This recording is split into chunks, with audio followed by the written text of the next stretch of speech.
So it's been a while since I've done videos on this channel, and somebody brought this up to me because we were having a conversation and they were thinking of getting divorced. And you know what it really comes down to?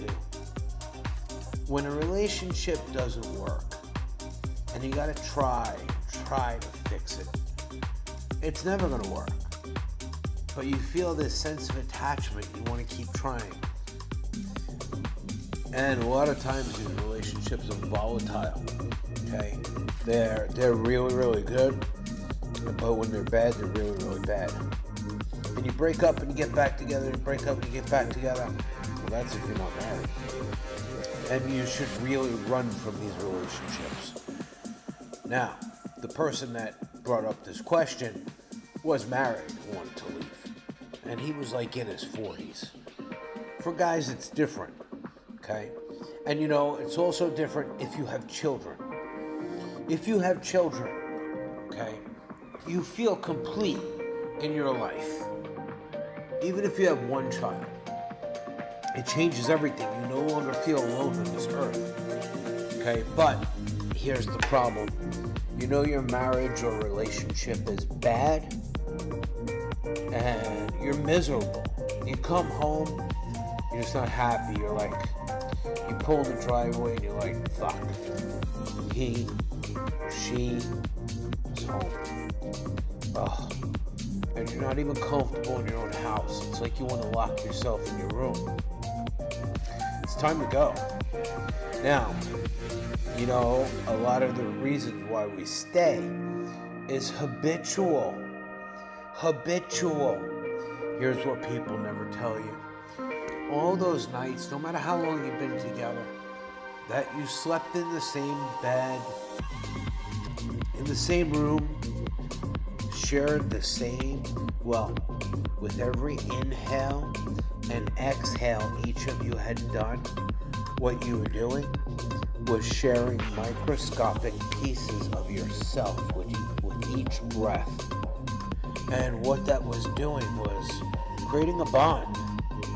And now all of a sudden you want to break that bond and it feels like, oh, I miss this person, I want to get back with them. But you have to ask yourself, is it really worth it? Are you happy?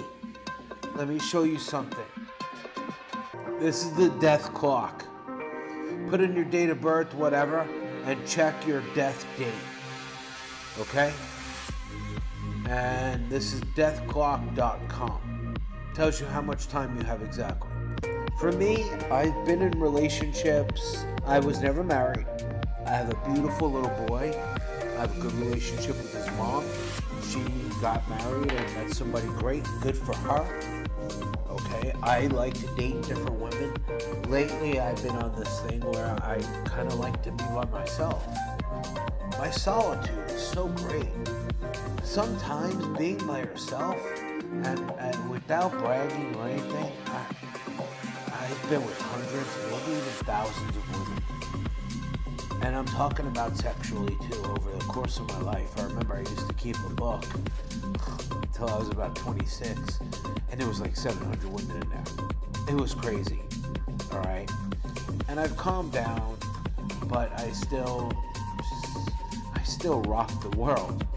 And, well, you know who put it best? When I did this interview with an escort, and I got some great content on this channel, but when I did the interview with an escort, at the very end, she said, so I guess what I'm really trying to say is, through all my life experience and everything, trying to repair relationships never works. It's like a vase that you put up on the shelf. It fell down, it broke into a million pieces, and you glued it together, and you put it on the shelf. It looks okay, but when you get close, you see all the cracks. And once you have those cracks, it's never the same. So if it was me, I mean, I've never been married. I'm not the marrying type. I've had long-term relationships, whatever. But if I was in a bad situation where I had to come home and feel miserable, just be fucking miserable, I don't know how long you think you're gonna live, right? But, you know, like she said, if you watch this interview, at one point she said, if you're not better than my solitude, okay, I don't need you. And I feel that way. And so if you're in a shitty, fucked up relationship, I've been there. Trying to make it work, trying to fix it, get back, and this and that. Listen, it ain't that you guys are in love anymore. It's the addiction. Every night you slept together for like married people, under the same roof, in the same room with the doors closed.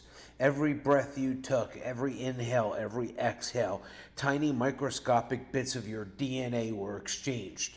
And that is the withdrawal you're truly feeling. Tell me what you think in the comments.